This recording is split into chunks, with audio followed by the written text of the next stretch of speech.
Welcome to Sleepy Stories, the place where stories aren't meant to be finished. I'm Arthur, and tonight I'll be reading you a relaxing, sleepy story written by Pumby. We're beginning a journey through the zodiac with Taurus, the sign of earthly pleasures and gentle contentment. Find a comfortable position, let your breathing slow, and allow yourself to drift into this peaceful tale. The morning light filters through gauze curtains, soft as butter melting on warm bread. You wake without an alarm because today, of all days, you've allowed yourself this gift. No rushing, no jarring sounds to pull you from sleep's embrace, just the natural rhythm of your body deciding it's had enough rest, opening your eyes when it's ready, and not a moment before. The sheets feel impossibly smooth against your skin. Egyptian, cotton, high thread count, the kind that gets softer with every wash. You stretch slowly, deliberately, feeling each vertebra in your spine shift and settle. There's no agenda today, no place you need to be, no person expecting you, just hours spreading out like honey from a jar. Your feet find the floor, and even that's a pleasure. The rug beneath you is thick and plush, cradling each step as you make your way to the window. Drawing back the curtains reveals a garden in full bloom. Roses climb the far wall in shades of cream and blush. Lavender sways in neat rows, their purple heads nodding in agreement with some secret the breeze is telling them. But what catches your attention is the light itself. Golden, warm, filtering through leaves in a way that makes everything look like it's been dipped in amber. This is the kind of morning that painters spend lifetimes trying to capture. You're simply standing in it, breathing it in.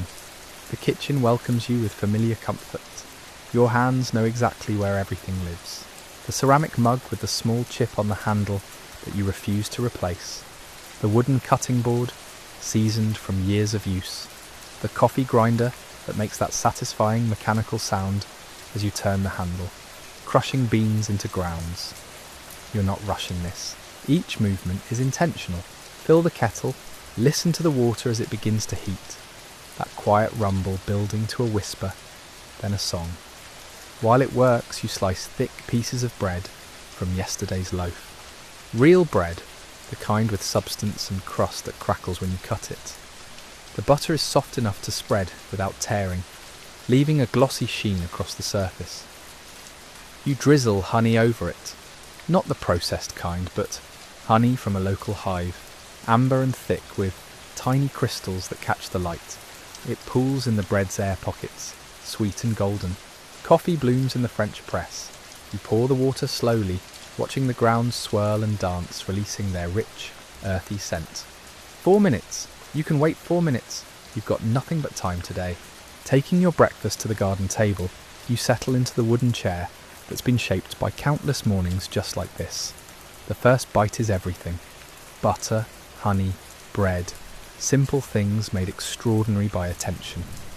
The coffee is strong enough to taste like it means it, smooth enough to drink without wincing. A bee investigates the lavender nearby. You watch its methodical work, moving from flower to flower with single-minded purpose. It doesn't question its task or wonder if there's something better it should be doing. It simply does what it came here to do. You could learn something from that bee. The garden is your sanctuary today. After breakfast, you walk its paths slowly, touching leaves as you pass. The rosemary releases its sharp, clean scent when you brush against it. Tomato plants are heavy with fruit, some still green, others blushing red. You pick one that's perfectly ripe, still warm from the sun, and bite into it right there. Juice runs down your chin. The taste is summer itself, concentrated and sweet. There's a patch of earth you've been meaning to tend. Not because it's urgent, but because your hands want to be in soil. You kneel on the cushioned pad, feeling the slight give of earth beneath your knees. The trowel fits your palm like it was made for it. Digging, turning, breaking up clumps. It's meditation without trying to be. You plant herbs today. Basil with its broad fragrant leaves. Thyme, low and spreading. Oregano that will sprawl and cascade. Your fingers press each seedling gently into its new home, tucking soil around roots like a blanket. They'll grow here. They'll thrive. The sun climbs higher, warming your back through your shirt. Sweat forms at your temples, but it's the good kind. The kind that comes from physical work done at your own pace. No one's watching, no one's judging the technique. You're simply doing what feels right. When you finally stand, brushing dirt from your knees, you notice how quiet your mind has become. All those thoughts that usually crowd in, demanding attention, they've gone somewhere else. Maybe the bee took them. Maybe they dissolved into the soil, along with your hands. Inside, you draw a bath, not a quick shower, but a proper bath with salts that turn the water cloudy and smell of eucalyptus. The tub fills slowly, steam rising in lazy spirals. You light a candle, something with vanilla and sandalwood, and watch the flames settle into its steady burn. The water receives you like an old friend. Heat seeps into muscles you didn't realise were holding tension. You sink deeper, letting your head rest against the tub's curved edge. Closing your eyes, you can still see the golden light from this morning. Still smell the roses and lavender mixing with eucalyptus steam. Time moves differently in water. Minutes stretch and compress simultaneously. You might have been here for 10 minutes or 40. Welcome to Sleepy Stories, the place where stories aren't meant to be finished. I'm Arthur, and tonight I'll be reading you a relaxing, sleepy story written by Pumby. We're continuing our journey through a single perfect day, one where time moves at the pace you choose and nothing demands more than you're willing to give. Let yourself sink deeper into comfort as we return to this place of pure, unhurried peace. You don't check. The bathwater has gone lukewarm against your skin, but you haven't noticed when that happened. Somewhere in the drift between thoughts, temperature stopped mattering. Your fingers have pruned slightly, small ridges forming on the pads. You press your thumb against your forefinger, feeling the temporary texture. Even this small detail holds a certain fascination when you're paying attention. The candle has burned down an inch.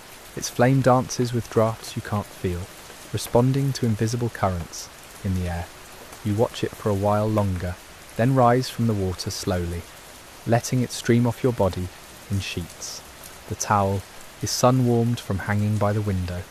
Wrapping it around yourself feels like an embrace. In the bedroom, you choose clothes with care, not because anyone will see them, but because texture matters today. Linen pants, soft from years of washing, a cotton shirt that hangs loose and breathes. Everything comfortable, nothing constricting. You dress without hurry, each movement deliberate. The afternoon sun has shifted, pouring through different windows now. It creates new patterns on the floor, stretches of light and shadow that weren't there this morning. You follow one beam to where it illuminates a bookshelf. Your fingers trail along spines until they stop at something you haven't read in years. Not because you forgot it, but because some books need time between readings. The chair by the window has been waiting. It's your reading chair, shaped by your body over countless hours. You settle into its familiar curves, tucking your feet beneath you. The book falls open naturally, to a page somewhere in the middle. That's fine. Today isn't about beginnings or endings. You read where it opens. Words flow across the page, some catching your attention, others drifting past. You're not racing toward plot resolution. There's no deadline for finishing chapters. When a particular sentence strikes you, you pause, letting it repeat in your mind until you've tasted every word. Then you continue, or you don't. The choice is entirely yours. Outside, birds call to each other across the garden. You recognise some voices now. The harsh squawk of jays, the melodic trill of finches, something else you can't name but have heard before. They're having conversations you'll never understand, living their bird lives in parallel to yours. How long do you read? An hour, maybe more. The sun continues its arc, and you shift positions when stiffness suggests it. The book closes itself when you've had enough, your finger marking a place you may or may not return to. Standing requires a small stretch, a realignment of spine and shoulders. The kitchen calls for attention again, but gently. Lunch isn't a meal you've planned, just something that emerges from what's available. Bread again, because why not? Today is a day for simple pleasures repeated. You slice tomatoes thin, Sprinkle them with salt that draws out their juice. Fresh mozzarella tears into soft, creamy chunks. Basil leaves, dark green and fragrant. A drizzle of olive oil that catches the light. You build this sandwich like an architect, layering carefully.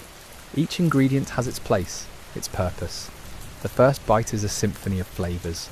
Bright tomato acidity, creamy cheese, aromatic basil, all held together by bread that's simultaneously soft and crusty. You eat standing at the counter, looking out at the garden where your morning's work sits in fresh soil. Those herbs you planted earlier are already settling in. You can almost imagine their roots reaching down, exploring new territory. By tomorrow they'll be more established. By next week, truly home. But that's tomorrow and next week. Today, they're simply there, beginning their journey. The meal finishes without ceremony. Dishes rinse easily under warm water. You wash them by hand, even though there's a machine that could do this.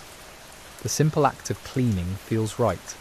Soap bubbles catch light, creating tiny rainbows that pop and reform. Your hands know this work, moving through it with practiced efficiency that requires no thought. Clean dishes sit in the rack, draining. You dry your hands on a towel that smells of lavender from the linen closet. Everything in this house carries some scent, some small signature of care. The afternoon stretches before you, vast and uncommitted. You could do anything or nothing.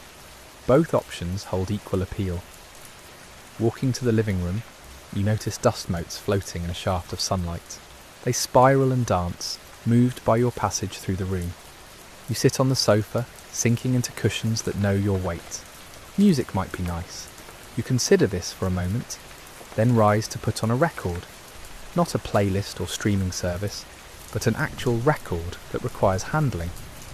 The sleeve slides out, the vinyl disc heavy and substantial in your hands. You place it carefully on the turntable, lower the needle, and wait for the pop and hiss that precedes the music. Piano notes fill the room, unhurried and contemplative.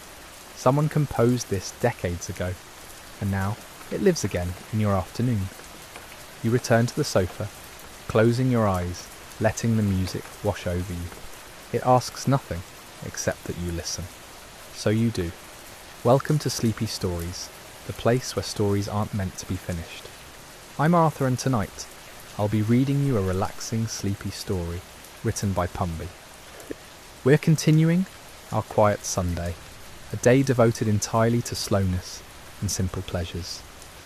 You've tended your garden, prepared modest meals, and now music fills your afternoon. Let your breathing deepen as we return to this peaceful space. There's nowhere else you need to be. The piano continues its conversation with the room. Each note arrives precisely when it should, neither rushing nor dragging. The composer understood something about time, about how music can stretch or compress the moments it inhabits. This piece does both simultaneously. Minutes feel like hours in the best possible way, each one full and complete. Your breathing has synchronized with the music without you realizing it.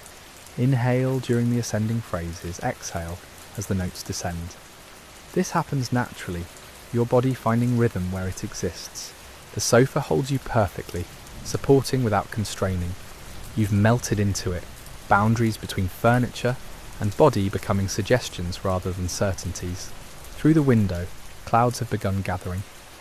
Not storm clouds, just the regular afternoon accumulation that happens on days like this. They're thick and grey, promising nothing dramatic. Perhaps rain later, perhaps not. Either way, you're inside where it's warm and dry. The light in the room shifts from bright to diffused, softening everything it touches. The record side ends with a gentle click and the rhythmic whisper of the needle in the run-out groove. You should get up and flip it. You will, in a moment. First, you'll just rest here in the silence that follows music. This quiet feels different from the quiet before. It's been shaped by what came before it, made more profound by comparison. Eventually you rise, flip the record, and return to your position. Side 2 begins with strings, a quartet having a patient discussion. They pass melodies between themselves like a shared secret. Cello anchors everything, while violins explore higher territories. The viola, often overlooked, provides the heart of the conversation. Your eyes have closed again. Behind your lids, colours shift and bloom. Not images exactly, just impressions of light and shadow, dancing to their own rules. You're not sleeping, just resting at that border between waking and dreaming where thoughts become loose and associative. A memory surfaces without invitation. Years ago, a different afternoon, a different room, someone you loved sitting across from you, reading their own book while you read yours. No words exchanged for hours, yet completely together. That particular flavour of companionship where silence is its own language. You can't remember what you were reading or even the exact year, just the feeling of it, the quality of that shared quiet. The memory doesn't make you sad, just nostalgic in a gentle way. Some things pass, and that's simply how time works. You had that afternoon, and now you have this one. Both are complete in themselves. Rain does come finally. You hear it first on the roof, a soft pattering that grows more insistent, then against the windows, drops racing down the glass in irregular paths. The room grows darker still. You switch on a lamp, creating an island of warm light. Outside is grey and wet. Inside is amber and dry. The contrast feels significant somehow. The music ends again. This time you don't restart it. The rain provides its own soundtrack, percussion without pattern. You stand and stretch, vertebrae realigning with small pops and cracks. Walking to the window, you watch water reshape the world outside. The garden drinks it in, grateful. Those herbs you planted will appreciate this. Rain is better than any watering can, bringing nitrogen from the sky. Your neighbour's cat appears, sprinting across the lawn toward shelter. Its fur is slicked down, making it look half its normal size. It reaches the cover of a tree and stops, shaking each paw in turn, with obvious displeasure. Cats and rain have never reached an understanding. You smile at its indignation. The afternoon is aging now, moving toward evening. You're aware of a pleasant tiredness, the kind that comes from doing very little. It's different from the exhaustion of busy days. This is a clean fatigue, uncomplicated. Your body has spent the day simply being, and even that requires energy. Tea sounds appealing. You move to the kitchen, filling the kettle, setting it to boil. While waiting, you lean against the counter, watching rain through the window above the sink. The kettle begins its song, building from whisper to whistle. You pour water over a tea bag, watching colour bloom through clear water like ink. Steam rises, carrying scent. Chamomile today, floral and calming. You cup the mug in both hands, letting warmth seep into your palms. The first sip burns slightly, but you don't mind. It's a present sensation, anchoring you firmly in now. You blow across the surface, creating ripples, cooling it degree by degree. Carrying your tea back to the living room, you notice how dark it's become. The rain has turned the afternoon prematurely toward evening. You check the clock. Still hours until sunset, but you'd never know it from the light, or lack of it. You settle into your chair, the one that faces the window. Tea rests on the side table, still too hot for drinking. You simply sit watching rain, listening to its countless variations. Sometimes it strengthens, drumming harder. Sometimes it softens to a whisper, but it never stops completely. This is your Sunday. Unremarkable and perfect, nothing happened, which means everything happened. You've given yourself the gift of time moving at its own pace. Welcome to Sleepy Stories, the place where stories aren't meant to be finished. I'm Arthur, and tonight I'll be reading you a relaxing, sleepy story written by Pumby. We continue our quiet Sunday, where rain has transformed the afternoon into something softer, darker, more introspective. Let yourself settle deeply as we move through these unhurried hours together. You remain in your chair as twilight approaches, though the rain makes distinguishing true evening from artificial dusk nearly impossible. The world outside has become a watercolour painting, edges blurred, colours running together. Trees are suggestions rather than certainties. The fence at the garden's edge appears and disappears depending on the rain's intensity. Your tea has cooled to the perfect temperature. You sip slowly, tasting honey undertones you missed when it was too hot. Funny how patience reveals flavours. The same is true for days like this. Rush through them and you'd miss everything. Linger and layers appear. A car passes on the street, tyres hissing against wet pavement. The sound is oddly soothing, water displaced and redistributed. You track it by sound alone, following its journey past your house until silence returns. How many Sundays have you heard that exact sound? Dozens certainly, maybe hundreds, each identical, each unique. The lamp beside you casts shadows that shift when you move. You watch your own silhouette stretch across the wall, a dark companion. Lifting your hand, the shadow lifts too, perfectly synchronized. You wiggle your fingers and it mimics the gesture. This entertains you more than it probably should, but who's judging? Outside, a bird calls despite the rain. You can't identify the species from its voice, but it sounds insistent about something. Perhaps announcing territory, or simply commenting on the weather. Birds have opinions too. Another answers from a different direction. A conversation in a language you'll never speak. You think about calling someone, your sister maybe, or that friend you keep meaning to catch up with properly, not just through occasional texts. But the thought dissolves before becoming action. Today isn't for reaching outward, it's for staying exactly where you are, contained and quiet. The room has grown cooler, not uncomfortably so, but noticeably. Rain brings a chill that seeps through walls and windows. You consider fetching a blanket, but don't quite summon the motivation. The coolness is tolerable, even pleasant. It gives you something to feel besides contentment. Your stomach suggests dinner, but it's too early yet. That awkward gap between afternoon and evening when eating feels premature, but hunger starts making itself known. You'll wait another hour. For now, you finish your tea, draining the last lukewarm mouthful. Setting the empty mug down, you notice a magazine on the side table. You don't remember putting it there. It's been sitting for weeks, probably. One of those subscriptions that arrives monthly, whether you read them or not. You pick it up, flipping through pages without really reading. Images of faraway places, perfect kitchens, organised lives. All aspirational, none quite real. An article about simplifying catches your eye. The irony isn't lost on you. Reading about simplification in a glossy magazine full of advertisements. Still you skim it. The advice is predictable. Declutter. Focus on what matters. Be present. You're already doing that accidentally. This entire day has been an exercise in presence without trying. You set the magazine aside, unfinished. Some things don't need completing. The rain changes pitch, harder now against the windows. Proper rain, the kind that soaks through jackets and floods gutters. You're grateful to be inside. There's a primal satisfaction in shelter when weather turns serious. Walls and roof doing their job, keeping the elements where they belong.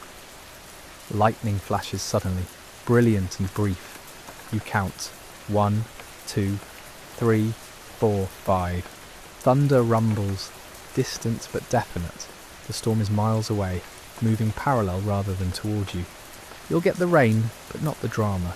That seems appropriate for today somehow. Your phone buzzes, you glance at it. A notification about something that seemed important yesterday, but feels irrelevant now. You swipe it away without opening. Tomorrow you'll care about such things again. Today they can wait. Standing requires effort. Your body has settled into stillness and objects to movement. You stretch again, longer this time, feeling muscles remember their length. The kitchen calls. Not for dinner yet, but for the ritual of preparation. Chopping vegetables, setting things out, moving through familiar motions. You pull an onion from the basket, feeling its papery skin. A knife from the block, cutting board on the counter. These simple objects, used countless times, feel significant in your hands today. Tools that connect you to everyone who's ever prepared food. An unbroken chain stretching back millennia. The onion splits cleanly under your knife. Layers within layers, each one a perfect curve. You slice methodically, no rush. Pieces fall away in neat crescents. Your eyes start to water, onion's chemical defense doing its work. You don't wipe the tears away immediately. They're just moisture, nothing emotional. Though in this moment, the distinction feels thin. Garlic next, cloves separated and crushed. The scent is sharp, alive, cutting through the afternoon sleepiness. You're awake now in a different way, focused on the small task of feeding yourself. There's meditation in this too, hands busy while mind rests. Outside, the rain continues its steady commentary. Inside, you move through your kitchen like a dancer who knows every step. Reach for olive oil without looking. Find the pan in its proper place. Strike the burner to life with a satisfying click and whoosh. Oil shimmers in the heating pan. You add onions and they sizzle, transforming. Raw becomes cooked, hard becomes soft. Simple chemistry that still feels like magic every single time. Welcome to Sleepy Stories, the place where stories aren't meant to be finished. I'm Arthur, and tonight I'll be reading you a relaxing, sleepy story written by Pumby. We're continuing our quiet afternoon indoors, where rain falls steadily outside and time moves at its own unhurried pace. Let yourself settle in completely. There's nowhere else to be. The transformation happening in your pan holds your complete attention. Translucent edges on the onions, gold creeping in where heat works its patient alchemy. You stir occasionally, wooden spoon making soft sounds against metal. No timer set, no recipe consulted. You'll know when it's ready by sight, by smell, by instinct built from repetition. This is knowledge that lives in your hands rather than your head. Garlic joins the onions. 30 seconds, no more. It burns quickly, turns bitter if you're not careful. You've learned this lesson before, the hard way. Now you respect garlic's volatility. In it goes, out comes that unmistakable aroma that makes the kitchen feel like home, regardless of whose kitchen it actually is. Tomatoes from a can. Whole ones you'll break apart with your spoon. They hit the hot pan with a violent sizzle, steam rising in a fragrant cloud. You crush them against the pan's side, watching them collapse into sauce, deep red spreading, seeds visible like tiny pearls. Salt from the grinder, 3 cranks. Pepper, 2. Dried basil from the jar, pinched between your fingers, rubbed to release the oils before dropping in. The sauce bubbles, spits occasionally. You lower the heat, let it think about itself for a while. Some things can't be rushed. Flavours need time to find each other, to merge into something greater than their separate parts. You leave it alone. Turn your attention elsewhere. Water for pasta fills a pot. You set it on the back burner, flame high underneath. It'll take 10 minutes to boil. You have 10 minutes to do nothing then. The living room welcomes you back. Your spot on the couch still holds the impression of your body. You sink into it again, puzzle abandoned now. The rain has softened once more, returned to its steady whisper. The storm passed by without incident, just as you predicted. Waiting feels different when you're waiting for something you're creating yourself. There's purpose in this pause, anticipation that's pleasant rather than anxious. You're not waiting for life to happen. You're just waiting for water to boil, which is barely waiting at all. The light has shifted again, late afternoon bleeding into early evening. That in-between time when day hasn't quite released its hold, but night is already rehearsing its entrance. Colours in the room have deepened, shadows grown longer. You don't reach for a lamp yet. This dimness feels right, matches the day's mood perfectly.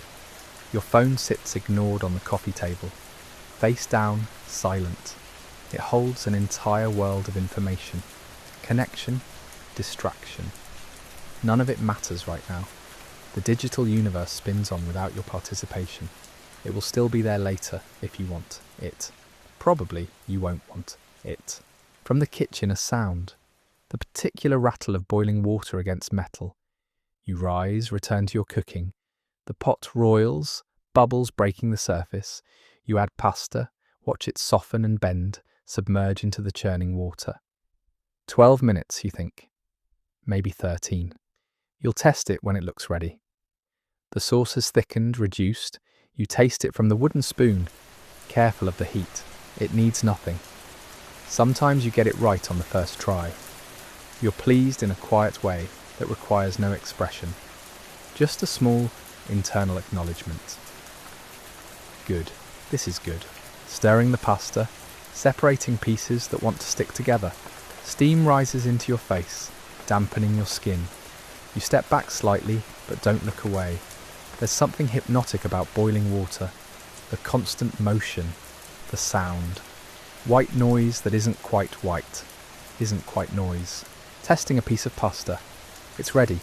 You drain it in the colander, that great rush of starch-clouded water disappearing down the drain. The pasta sits there, waiting. You don't rinse it. That would wash away the surface starch that helps sauce cling. You've learned this too somewhere along the way. Tiny lessons that accumulate into competence. Sauce and pasta meet in the pot, mixed together gently.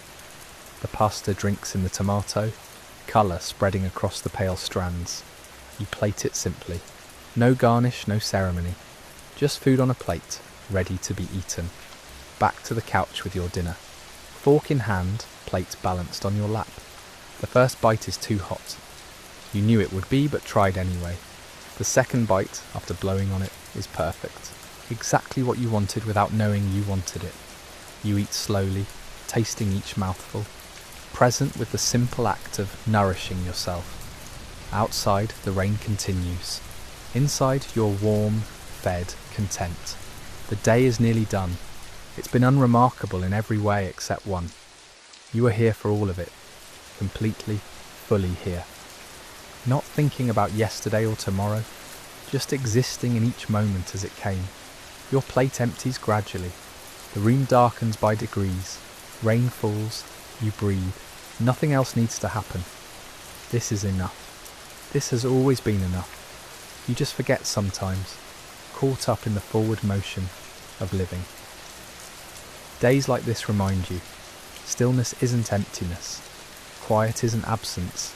Sometimes the most profound experience is simply being awake to the ordinary unfolding of a single afternoon that asks nothing of you except your presence. The fork rests against the empty plate.